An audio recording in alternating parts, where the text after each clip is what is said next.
On today's show, we're going to be doing another hits and misses video, this time from the reveals from Iron Studio at the virtual CCXP event. That's up next.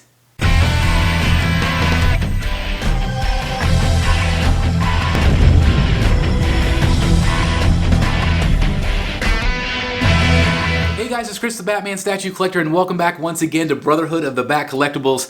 If it's your first time visiting, please consider hitting that subscribe button, hit that like button, and click that notification bell. Make sure you choose all, that way you don't miss any of this content. Now with that said, like at the beginning in the intro, I did say that I wanted to do another hits and misses video, this time from the virtual CCXP event from our friends over at Iron Studios. Now I did not even know they were going to do this event.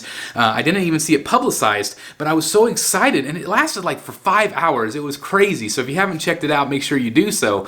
But there were a lot of licenses from like Harry Potter and Marvel and DC. Of course, I know that most of you guys tune in for DC related Batman content on this channel, so that's what I'm going to focus on today. Lots of new reveals that I'm very, very excited about that I have a feeling are going to be double hits, but there also were some that I was kind of lukewarm on. But I wanted to share it in case maybe you guys missed it, because there were a lot of new DC reveals. So without further ado, let's check it out right now to see what's really a hit or miss.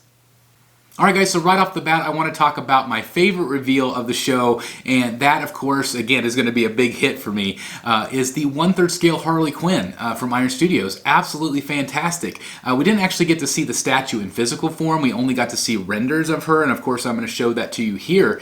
But I was really surprised that we got to see these early teasers. They actually did kind of a guess who it is, and it was pretty easy to guess, but obviously we're going to get another Harley Quinn. Now you guys know, if you follow the channel, you know that I'm getting the 1/3 scale Joker piece, and that should be shipping any day now.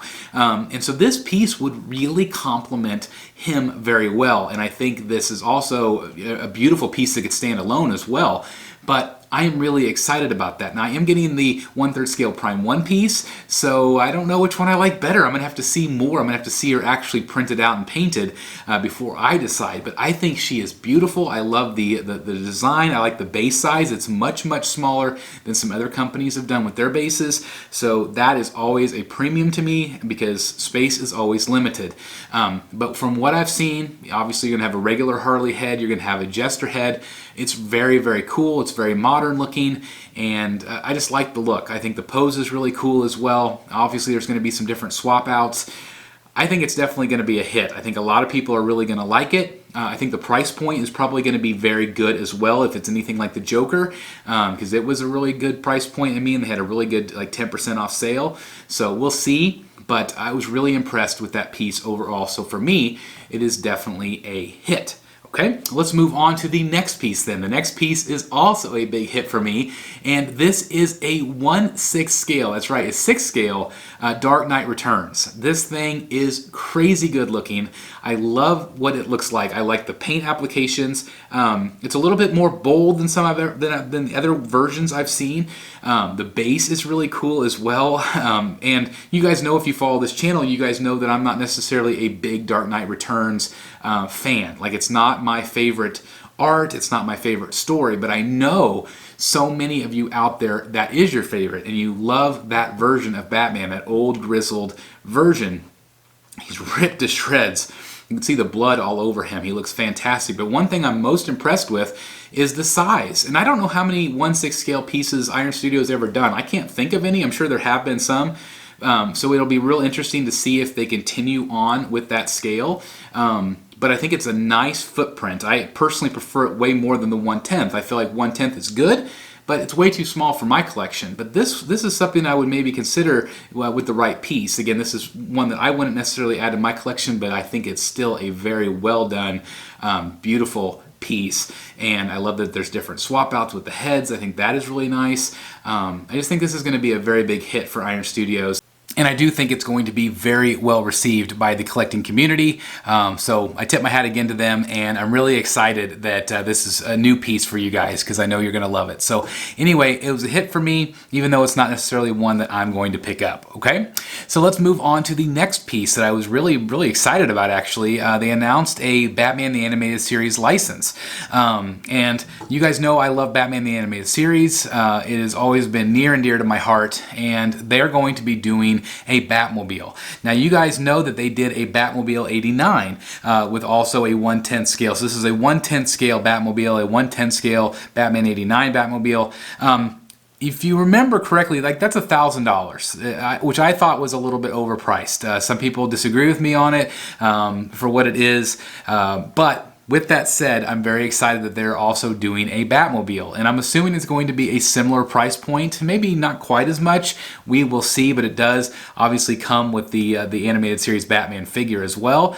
So does that mean they're going to be doing the entire line of villains and other characters? My fingers are crossed, especially if you're a 1/10 collector. Now, I'm not a 1/10 scale collector, so maybe I'm not as excited about it, but I am excited about this Batmobile. I think it's very, very cool, and how cool would it be to have multiple Batmobiles in that scale, all lined up like it's in the Batcave. I think that's awesome. I do have my white shelves back here, and that's why I switched the camera angles, because I wanted to show you guys that those shelves, so maybe it could be on those. I mean, how cool would it be to maybe have 3 or 4 Batmobiles? That would be awesome. I don't know if I want to spend $1,000 per Batmobile. It seems a bit pricey to me, but again, that's just my opinion. I think the Batmobile itself is a hit, but the price point maybe might not be. So I guess time will tell whenever it actually goes up for pre-order, but still a really cool piece here, and I'm really excited for collectors that are collecting the animated series line. Okay, let's go to another piece here that I think is a really cool hit, and that is this Superman here. I think it is really, really cool. The Superman Man of Steel was unveiled. This is a 1/10 scale piece as well. A lot of these are going to be 1/10 today, but I think it's a really cool piece. It's nice, it's sizable, and a lot of people seem to be really kind of excited about this one. To me, I think it's okay. I don't know if it's absolutely mind-blowing to me, but I do think it's really well done, as a lot of the 1/10 scale pieces. This one's more like standard, iconic, maybe museum pose, whereas a lot of the ones, you know, like that they did with Marvel are more like action-based. I kind of like the more action-y ones than maybe more of the iconic ones. You know, a lot of my collection is museum poses, so it's always nice to see something maybe a little bit more dynamic, but it's still really cool that they're doing this new Superman, and I'm really happy for Superman collectors. And speaking of 1/10 scale, we also got a preview of the Joker here. It was actually kind of funny because whenever they revealed him on all of their social media, they said 1/3 scale. And I was like, whoa, they haven't even released their first 1/3 scale. Why in the world would they do a second one so similar? And about 30 minutes later, they're like, whoops, it was actually 1/10 scale. So I thought that was pretty funny.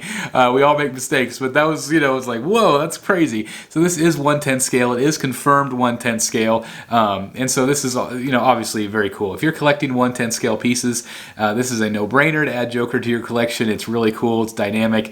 And it's just, again, whimsical. I love the crowbar on it. Just a fun piece. I think that's going to be a hit for them as well. I think it's really well done, and I don't know. It's just, I thought that was really funny about the 1/3 scale stuff. But again, 1/10 scale for this particular piece. So now let's move on to this one right here. This was really cool too.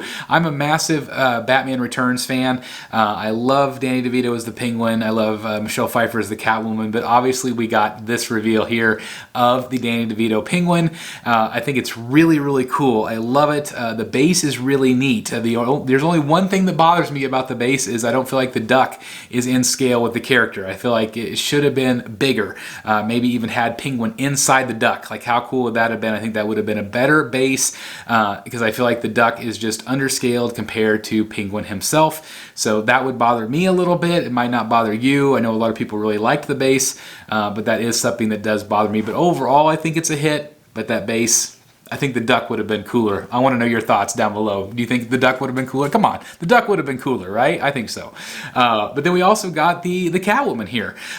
This is awesome to see. Obviously, there's a lot of Catwoman love these days with the tweeter head Catwoman. That one cannot be beat. I don't think that one will ever be beat. I ordered that one day one. But for a 1/10 scale piece, this is a lot of fun. Shows some movement, and I can definitely tell that it's Catwoman. I think it's sculpted very nicely, and again, it's probably going to be around the $100, $150 price point for her. So again, if you collect 1/10 scale, it's probably going to be on your must-have list along with the Penguin, especially if you collect movie pieces. but I think they're both really good. Are they both hits? I would say they were both okay.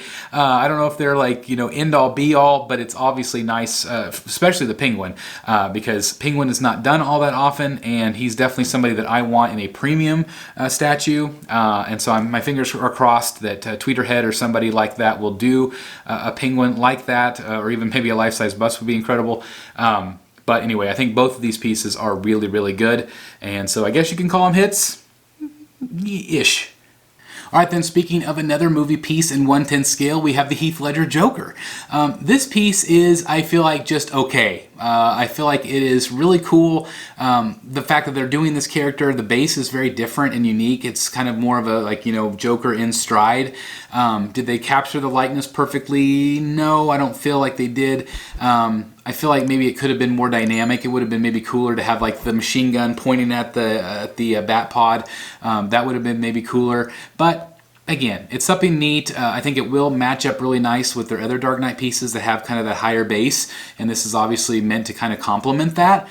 So again, for me, it's okay. It's not wonderful, but I do feel like it is worthy of somebody's collection, especially if you're collecting these 1/10 scale pieces. So anyway, Dark Knight, it's always nice to see Heath Ledger and the Joker make his appearance in any form. So again, congratulations if you're interested in that piece. And then last but not least, we also got a Hawk Girl 1/10 scale. Again, she's in that category where I think she's okay. Nothing exciting to me, but I think it's still a worthy piece, especially because, again, so many collectors at that scale, 1/10, you're going to want to collect so many, and you can collect a ton because they don't take up any room. Price point, again, 100, 150 usually in that range, sometimes more, sometimes less, but anyway, again, just kind of okay, but again, congratulations if you are a Hot Girl fan. Obviously, that is exciting for you, not necessarily for the Batman statue collector. But anyway, it's a really cool, surprising event. Obviously, we got some Harry Potter reveals, some Marvel reveals as well, including, I'm going to put a picture right here. I know it's not DC, but I'm also going to include, they also revealed a 1/4 scale Mandalorian. So that is obviously awesome. You obviously have some options now with Hot Toys, Sideshow, and now Iron Studios. They're all very similar in pose, but to be honest, I kind of think this Iron Studio one looks the best. I think it's really well done. I like the base on it, and I just had to throw it in there because I do think it's a hit, and I'm excited for collectors that have the option for the Mandalorian and Grogu as well. Of course, the child, always really cool to see him floating next to the Mandalorian. So anyway, that is basically what we saw. I wanted to focus again on the DC pieces, but let me know your thoughts down below. What are you excited about? Are you excited about any of those pieces? Are you going to be picking up any of them as soon as they come up for pre-order? For me, the only one on that list for sure that I might consider 100%, I know that sounds confusing there, it's confusing as I said it too, but is that Harley Quinn, the 1/3 scale. I really have some thinking to do. The Prime 1 piece, I love, has a massive base though, massive base. This one has a more slim profile and would match up to that Iron Studios Joker that I'm getting. So I have to kind of contemplate on that. I'm anxious to see more. But for sure, she was the biggest hit, and again, The Dark Knight Returns, I think, is a big hit for so many of you out there as well. But I do want to know your thoughts. What do you guys think? I think it was a fun event. It's always nice to see. I think it was very well streamed. I think it was very well produced. So I tip my hat to Iron Studios. I think that they're definitely trying to up their game, and I think that they are big time. I think they're a contender. Obviously, they're an amazing statue company out of Brazil, and so many talented artists, and I can't wait to see what else they do in the future. So anyway, thank you, Iron Studios, for sending us that amazing, or streaming that amazing footage for us. It just makes it so exciting in the community. And again, a lot of reveals this weekend, and we'll be, of course, covering that on the channel as well. But anyway, let me know your thoughts down below. Thank you guys so very much for watching. I appreciate it. Please like, comment, and subscribe. And as always, I'll see you right here in the Batcave. Bye, everybody. Hey guys, thank you so very much for watching today, and if you're new here, please hit the subscribe button right here on the screen and check out these two awesome videos. I think you're going to love them. And also please join us on social media, Facebook, Twitter, Instagram, and TikTok. I would love to have you join in all the fun. Thank you guys so very much for watching. See you in the Batcave.